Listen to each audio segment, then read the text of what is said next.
Purple Daily is daily Vikings entertainment. We just want the Vikings to win a Super Bowl before we die. I will ride with this group. Seriously, man. Please. And away we go. Welcome into Purple Access. Actually, every Thursday, of course, we rotate between Tyler Fornes of Vikings Wire and Chip Scoggins, my good friend from the Star Tribune, and it's a chipper Thursday. Roscoe also along, and Chipper, let's start here. Combines next week. Things are starting, the speculation is starting to heat up.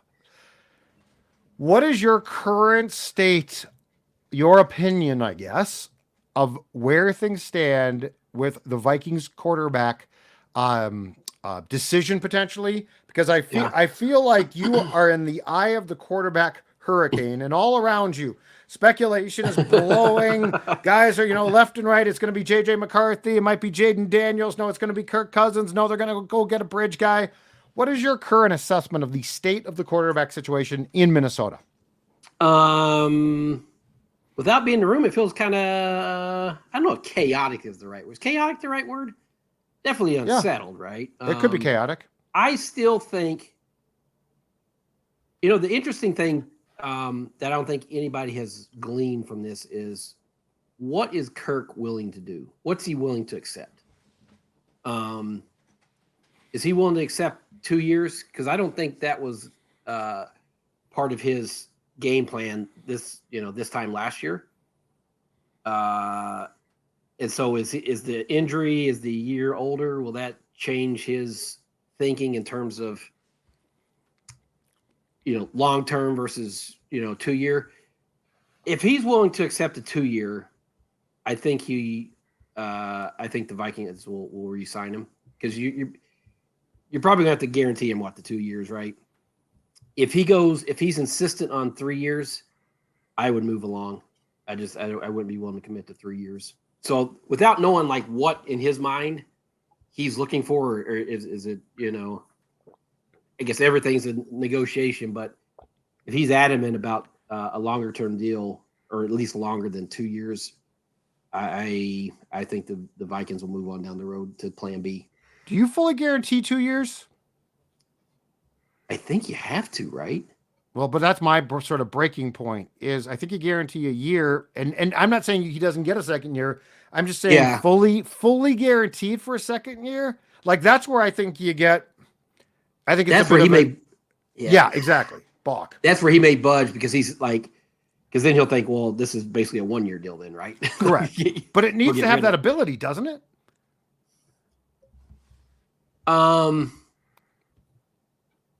I don't know that it necessarily has to, that you have to get out from underneath his contract after 1 year. I think 2 years is fine. I would not go to 3 years. Okay. I would not do that. Ideally, you do 1 year, you guarantee him 1 year, and then you draft a quarterback. Yep. And then you can pivot after 1 year. I just don't know that Cousins is going to agree to that, and maybe that will be a holdup. Because I think both Kwesi and Kevin would certainly sign off on 1 year just to get things back. Because this is an important year for them, right? Year disagree. 3. I don't disagree with you. Yes. And I don't know. Right. I wouldn't quibble with the second year, Judd. A third year, I would. Okay. So I'm going to throw a curveball, a fly into the ointment of this, because there is a report out in recent days that I think has a interesting angle to it. Okay. Uh-huh. Let's just say for a second that what Mike Florio is reporting in Pro Football Talk is for sure accurate. And that is that the Vikings are not balking at Justin Jefferson's price. They are balking about the fact that Jefferson Camp wants full guarantees beyond 1 year. Now, according to Florio, and I don't recall this, but I guess I'm not surprised, the Vikings have an organizational philosophy or rule about not giving out fully guaranteed contracts beyond 1 year to positions, except for when they made the exception in 2018 for Kirk Cousins. Correct. And we all know that the Vikings definitely guarantee money into future years, but fully is a different story. Yeah. Here's what I don't get how you can rectify. if you're the Vikings and Kirk says, I got to have 2 years, fully guaranteed. And the Vikings say, you know what? Okay, you beat us down, you win. But then the Jefferson camp says, hold on a second here. We're your best player. And you're telling us that you have a rule that you won't do this except for you just did this for a 36-year-old, soon to be 36-year-old coming off an Achilles. I think that puts a real dagger in the relationship with Jefferson. So that's where I think it gets even more intriguing if indeed all of it plays out. Do you, if you're the team though, do you go back and say he's our best player, everything he means, but the quarterback position is just a different animal in football? For a star for like a star top 10 for sure QB, I think you might. It's Kirk Cousins though. He's going to turn 36. His Achilles burst. I think that's a real hard one to draw a line in the sand on Justin, who is, by the way, one of the best players in the entire league. Like this is where you're not talking about a good player. You're talking about a great player. Yeah. Well, no, I mean, he was a top 5 player in the NFL by players voting that, right? So it's if they're adamant about that, and I don't mind the organization saying we can't guarantee a 5-year contract to 100%. 1 year. I think you do that because it's Justin Jefferson. Beyond that, I don't I don't have a problem with the team saying it's as much as players. I always tend to side with players on these things because their career span is so short that they need to get as much money as they can. I understand because of the nature of the sport that it's just impossible to fully guarantee contracts. So even for someone as great as Jefferson, right? I have to think about that, Judd, because the Jefferson negotiations or talks or whatever you want to call them have not been contentious at all to this point. Everything he's said has been. I mean, we've had no sense of acrimony now. That might change the longer this goes along and closer you get to training camp. And if he is insistent on getting more than 1 year guaranteed money. But are you setting a bad precedent if you allow Kirk to do one thing and him to do another contract wise? Well, I don't know. Yeah. It's just it's an interesting thought. I mean, but it's, I keep coming back to just the difference in position. And even you can say, it's not Kirk, Kirk Cousins is not Mahomes or Burrow or Josh Allen, but he's also, he's not at the lower end of quarterbacks either, so I don't know. That's a tricky one. I'd have to think about that more, but if I was reading Seifert's piece today where Jefferson's kind of left crumbles and morsels of hints throughout the off season of his interviews where he's made it clear he wants to be paid a record amount for a non quarterback. So yes. Oh, he wants to break the bank. But I think the Florio thing is spot on because since these talks began, and Chip, it's pretty well known that I think a lot of people expected that before the Vikings opened against Tampa Bay last September, a contract would get done, which by the way is how the Vikings operate. Like we've seen that how many times now. And well, that I would say the previous regime, this regime has not, we don't have a track record on them yet, really, right? Right, but the Wilfs, saying like the Wilfs, the Wilfs ownership, correct? Yes. The thing that made it intriguing for me is I've had a tough time believing that the Vikings are balking at price tag. I think the price tag it's going to be more than Tyreek Hill gets, right? Yes. It's going to be probably close to or just above what Bosa gets, and it's not 35. Is that 35, yes. Judd? Yes. Okay. The AAV on Hill is 30. Yeah. And he's the highest paid receiver in the league. Bosa, 35. But my point is, it's going to be around there. And I had a hard time believing that there was some huge gap of, no, we got to get 40 or something like that. This makes the most sense as far as a hang up or hiccup, that it's actually, it's structure. You always had to believe it was structure, right? So we know that now. Now, here's the thing with Justin that I find intriguing. despite his position so far, and I've been wrong about this, like this has changed before. So just for now, I don't sense diva. Like he is, I don't know why, but he seems to be very patient, seems to be very much live and let live. But I think he definitely is headstrong. And so I don't know that this is going to get acrimonious. I think it could just come to an end here if the sides agree they can agree. Well, yeah, I mean, he's I think everybody loves his personality and kind of how he approaches the job, but he also understands his value. Correct. If you look at the quotes that he had in Seaver's piece, he's like, hey, I'm doing things, putting up numbers that are pretty historic here that haven't been done. And so, and he has representation that are going to, want to break the bank too. So, if he's saying, I want multiple years guaranteed because Kirk's getting multiple years guaranteed, I just don't know that that the Vikings can say, well, we better only guarantee Kirk one. Because do you think Kirk would come back for only one guaranteed year? No, I don't think he would. And I think there's a very good chance Kirk is not back now, regardless. Yeah, I don't know if anything in my mind has pivoted off that, unless he is just he's not interested in a 2-year deal. If he wants longer than that, and I just at that point I'm fine with 2 again, Judd. I know that may sound a little wishy-washy, but because at some point you got to turn it over and start anew, and this might be the best draft class to do. But I don't think that precludes them from taking a quarterback in this draft, whether it's McCarthy or trying to trade up and get Jane Daniels. I don't think you're gonna. Daniels is going to go 3 probably. Who knows? I don't know at this point. I've seen more. I think the combine is going to help a lot because there's going to be more smoke mirrors. That it's going to be, well, more. 2 weeks ago, I would have said that I think it does go Williams, May, Daniels. Yeah. Not so sure now. But here's the thing, as far as like the smoke goes, and as far as the misinformation campaign goes. Yeah. Right now, you can make a pretty good case that it's out there that Daniels and May are falling. Not both of them, but one. But it depends on who you listen to. So, that's it, yeah. So I'm growing more and more skeptical as to what the truth is here, which is not surprising. And McCarthy sounds like he's going up.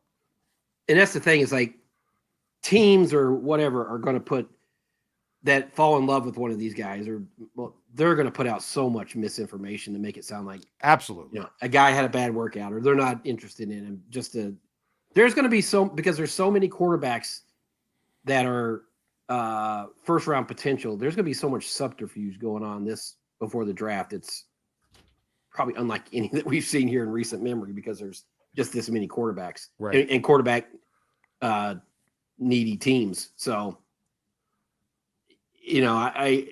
I'm going to try to tune out the rising and falling stuff, because it's like, where's that coming from? Like, why now? Why is he rising or falling now? Like, he hasn't played a game. He hasn't done anything. You're not playing games. I know. Yeah. So I know.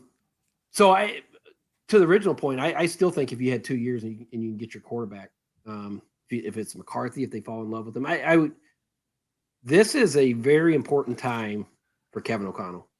Mm-hmm. Because we know, even going back to the Rams, he loves to go to all the workouts and break down all the film and all the quarterbacks, and he creates a catalog, so to speak. Because I think he keeps it, right, just in case 3 years from now or 4, whenever in the future, quarterbacks wouldn't become available. Sure. But his evaluation's got to be massive in this whole thing, right? And he's not the only voice in there, but he's the expert voice. He's the most important one. He's the most important. So, I mean, I can't imagine just how important these next 2 months are for him in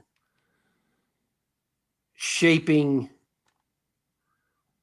Although you're going to have a Cousins decision before. And does sticking with Kirk help him, or actually put more pressure? Because if you bring Kirk back, I think there's a higher expectation of what 2024 should 100%. Be about. Well, if you bring Kirk back, you're coming back to be a playoff team. I mean, yeah, you're not bringing him back at. And let's say you're not. Well, then that's a problem. I'd rather buy myself time with a new quarterback, wouldn't you? If the Wilfs are on board with that, if the if they can convince, because this is year 3, and it's not like their contract's up after this year, but you want some clarity with ownership that like, hey, we're going to start over at quarterback. I mean, we've seen examples where it doesn't have to be a rebuild or a struggle. I mean, CJ Stroud, just look what they did. Yep. But there's a good chance that guy might struggle, and you might have to go through some growing pains, and it might not be all smooth. And so that has to start at the very top, and making sure you have that a little more patience. But just in terms of getting it right, whether it's this year or 2 years from now, if they re-sign Kirk and turn it over, I mean, this is, you can't miss on this quarterback, or we want to go through that again. They've done that a lot. I agree completely. Yes, Roscoe, go ahead. First off, boys, happy misinformation season to both of you. I love this time of year. And to all who celebrate. It truly is a great time of year because the speculation is great, and then we'll all find out 2 months from now how much of it was real, how much of it wasn't real. Okay, a couple things on Kwesi and Kevin O'Connell. This will define their tenure with the Minnesota Vikings. These next 2 to 3 months will. If they get it right and it results in wins next year and long term, they'll both be around for a while. If they're not, they won't be here much longer in the realm of the NFL, probably a year or two. On Justin Jefferson specifically, what is your guys' worry level that a deal won't get done and at some point he's playing for another team, or they feel like we're not going to get there, we have to move on from him and get whatever we can get? I don't feel that at all. I think if we're just arguing over structure or negotiating over structure, they'll get there. I really do. I don't think that there's much to worry about at this point, but we also know these things can turn on a dime. But to Judd's point, I don't think we're dealing with a diva. I think we're largely dealing with somebody who will want to be here as long as the Vikings pony up. And at some point, I think they'll reach a deal. But is there a worry level that this thing could fall off at any point? I don't have a worry right now. I just think he's so important to the organization that they'll figure out the structure. They'll figure out the money. I don't foresee this as something that would create a divorce. We've seen it in the past with players, but I don't sense this is the case. And there's been talk about JJ wants this quarterback or that or what. I don't think that matters. I don't buy that for 1 second. No. I mean, if you lay out a contract that's going to make him happy, he'll play with whoever the quarterback he is. I mean, it's about the contract. So, but I don't at this point. I don't really see this as something like the sky's falling. So I can for sure not refute the Florio report. Like I don't recall it being, but the guaranteed contracts in the sport are so rare. So like I didn't know that the Vikings had a rule because they've guaranteed cash into future years before 1,000 times. But it's true, you just in this league don't get a lot of fully guaranteed or multiple years guaranteed contracts. So Florio's probably right. My worry is this. My worry is if the Vikings really do have a line in the sand here, and let's say more importantly, though, the league does too. When the Vikings signed the Cousins contract in 2018, I think they got a lot of blowback. And the league's like, what are you doing? You're fully, we don't do that here. That's not what the Billionaires Club does. So if the Vikings are going to now have a problem with this, I think it could get contentious. I think it'll get contentious behind the scenes more though. Like, I don't think JJ is going to air this out. But here's where my concern dovetails in, and I think it's legit. This needs to get done at some point soon because the price is only going up. Yeah. Like that's the addendum onto these discussions is going to be, okay, it's now July and so-and-so got paid. So now it's just gone up and gone up and gone up. So I would just for everyone's head to hit the pillow at night for sweet dreams to occur, I would like to see this ironed out ASAP in one way or another. Well, yeah, you want it. You don't want to drag into training camp or anything like that because then it really could get messy. Because If I'm JJ's agent, ain't showing he's not up. going. He ain't showing the camp. Yeah, I'll take him off the field myself. If he's out on the field first day of training, I will go out on that field. I will grab him and I will bring him to the sideline with myself. Yeah, Judd, you mentioned something interesting too. Just because there's a talk about would Cousins take a hometown discount? There's such inherent pressure from the union stuff because these contracts set bars for the next guy. They don't want you taking hometown, even if you felt compelled to do it, because that's what players do. Just as we're saying, Tyreek Hill's $30 million for JJ. That's a starting point. You want it to be, and from the league's perspective, I'm sure they don't like precedents of guaranteed contracts because you don't want somebody coming to whoever the next team and saying, well, Cousins got his fully guaranteed, and we want So there is that. You're operating on your own behalf, yes, but I think there is other factors, and I don't know if it's pressure, but just kind of an understanding that you're helping, set kind of the market for the next guys behind you. Absolutely. And the league conversely does the same exact thing. They don't want guarantees. Yeah. Like they exist, but they don't want. I mean, if Justin Jefferson, let's just say that he's willing to sign a 5-year contract, but the first 3 years are completely guaranteed. That means his buddy Jamar Chase is going to try to get 4 years guaranteed, which is great for those guys. Yep. But I mean, there's a lot of inherent pressure here from, as you said, Chip, the PA and the league itself to avoid these things or to get what you want. And so I do think that there is a different discussion here, especially on the Jefferson contract, that goes well beyond a Vikings discussion. It's a precedent discussion. Well, that's it. Yeah. And that's, and that's why it's going to take longer than probably everybody would want, because these are, factors that you don't really deal with, or you don't deal with in every other contract negotiation. Roscoe? All this, and you guys haven't even mentioned another name that the Vikings need to figure out what to do with. Danielle Hunter. When does he get his? Does he not get his? I'm losing hope on this one. The more I think about it, I'm losing hope, Chipper. Judd, I think he's going to get a big deal somewhere. And Chicago, maybe. Yeah. Ooh, that would be fun. People mention Jacksonville a lot. Is that they're looking for? Their edge is a free agent himself, and he might leave and he might be kept. Chicago makes a ton of sense, though. Yeah, that would be because they've got Sweat now, right? And they just signed him to an extension. I mean, the Chicago Bears, I know they've been, 2 years ago, dumpster fire. Yeah. Last year, same record as the Vikings, so let's not call them a dumpster fire. But I think the Bears are very Caleb Williams. Yeah. I think the Bears are going to I think the Bears have a very good chance, if all goes right, at quarterback. That's a big if, to compete for the NFC North title next season. Also, Judd and Chip, very, very quickly. I'm sorry, Chip. Yeah. The Bears have been a dumpster fire forever. The last few years, or going back 2 years, Judd, they were a dumpster fire by intention. There's a difference. Yeah. This is all part of their plan. True. Yeah, and to get this to where you're in position to draft Caleb Williams and another great player at number 9. And what do you think Justin Fields will command on the trade market? 2nd round pick and maybe another like 4th round pick. And that's a very intriguing question, because I saw, I think it was on ESPN's NFL show a couple days ago, they're pushing for Fields to Atlanta, which I think Cousins to the Falcons makes a ton of sense. The Falcons also have the 8th pick, but I think Fields lives there.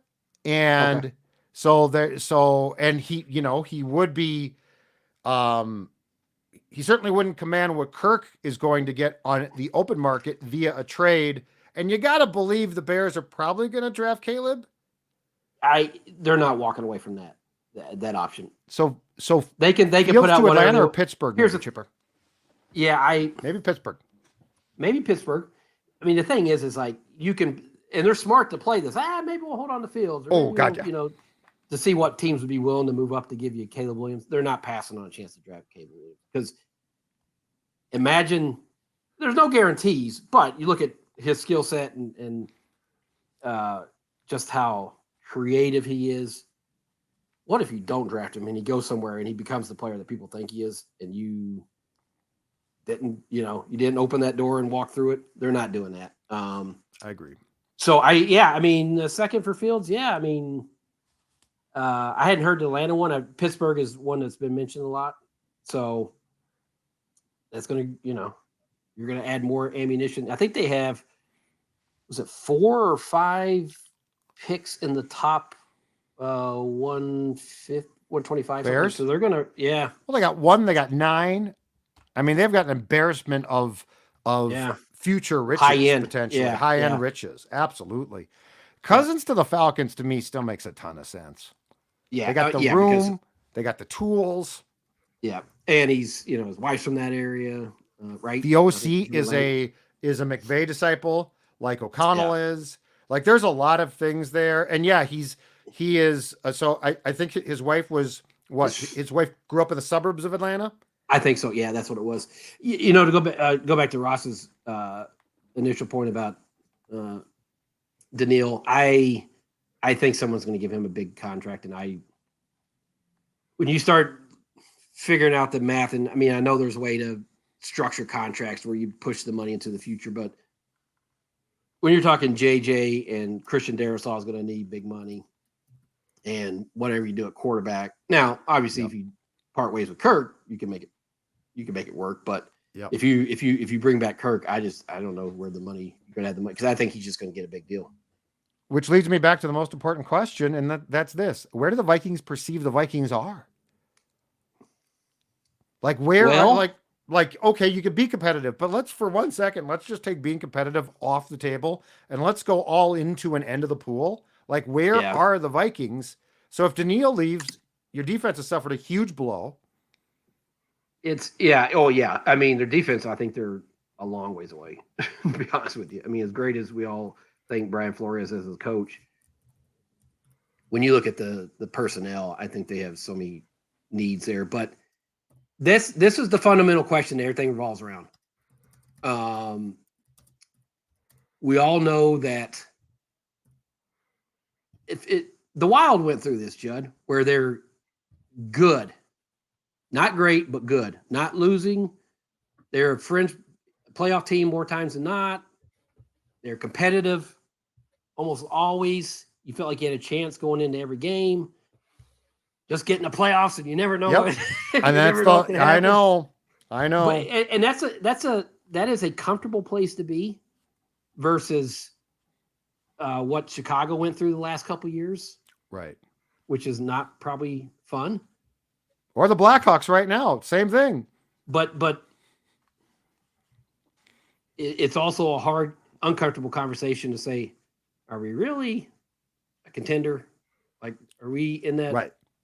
Or are we just a good team that can get in the playoffs, but really, are you going to make any kind of run? Those are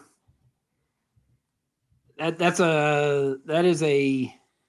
feel like we're perpetually in that state in this state. Correct. Right? Well, we seem happy to be, and we seem happy to be in that state, but then because it's not bad. It's not a bad place to be. But then we get upset that we don't have titles. I can tell you exactly why you don't have titles, because you're perpetually in a state. And look, you know what, Chipper? Especially Jeff's going to get fired up here. In football, it's a and like hockey, place, Judd. It's a comfortable. You know what though? Be. The comfort place. So the overriding philosophy is get in the tournament, and who knows, right? Yeah, I feel like when we were kids, that was a lot more possible in like football and hockey than now. Yeah. Like I watch the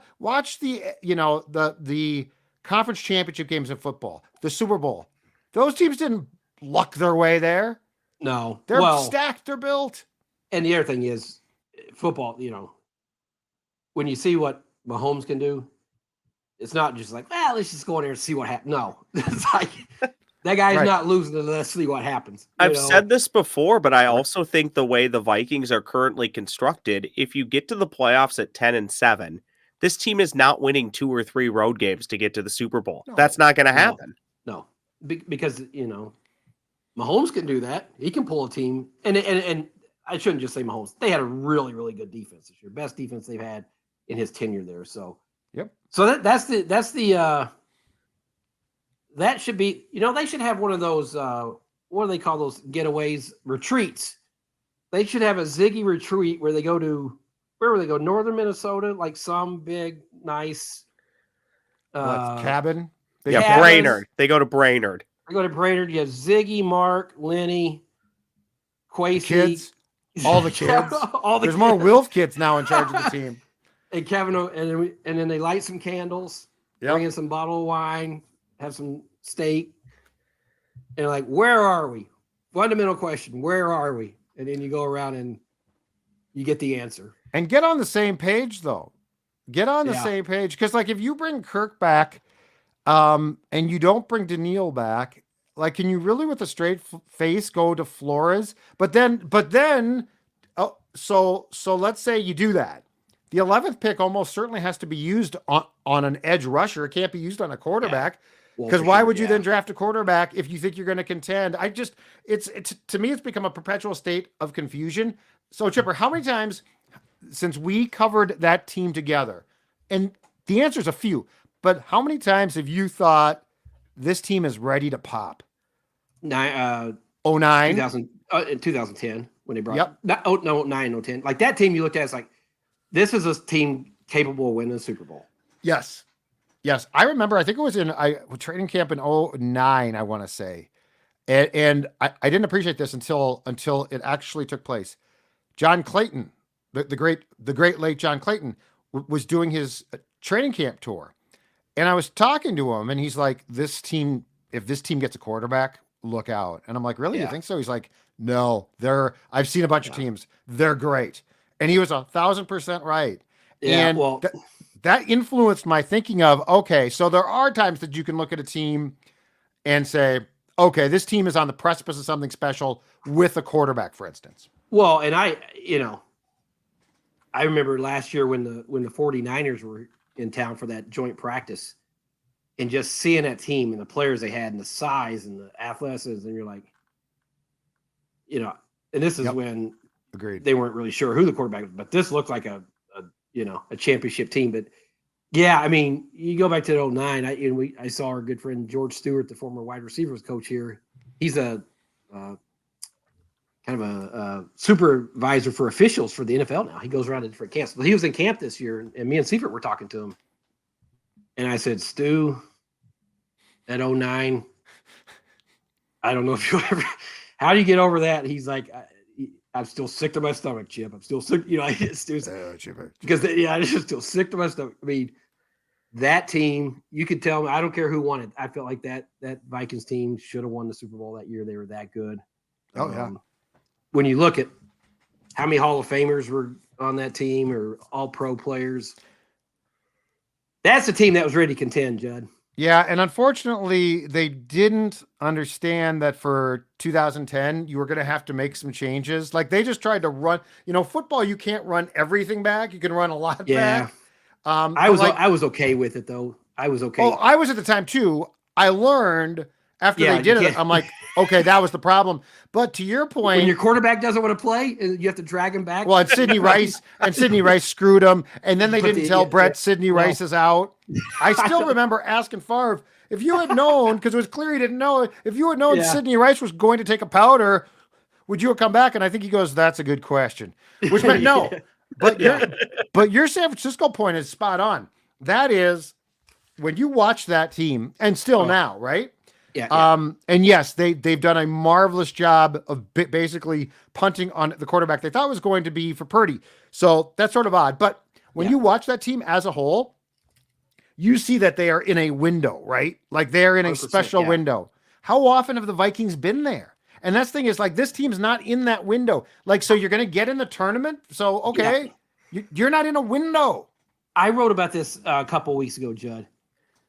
I honestly think there's only, because the NFL changes so much and it's so uneven and turbulent. This year you're good, that next year you're not good for whatever reason, injuries, blah, blah, blah. I think there's only a select few people that really have windows. The Niners, because of the roster, Mahomes, Josh Allen. When you have a superstar quarterback, there's a window, or a star-studded lineup like the 49ers roster have, which a bunch of all pros. That's a window. We talk about windows with all these teams, but so much changes year to year. That's like, really, what is a window? So It starts with good lines, Chip. Well, that's it. Yeah, Starts with really good lines. But I think the Vikings are definitely in this weird state of not knowing what they are. If they're contending, if they're competitive rebuilding, if they're Agree. They're in this murky area, and we'll know by May 1st. When's the draft or whenever? April 25th. By the way, we'll know by May. Fillmore, our draft party. If you want to show up, Chip Scoggins, we're going to have internet. I'll come. We're gonna know what they think. We got him. I'll believe it when I see it. Every year you tell me you're coming, and then you get busy. I know. We'll know what they think about themselves here in short order. And here's one for you guys on Texans Daily.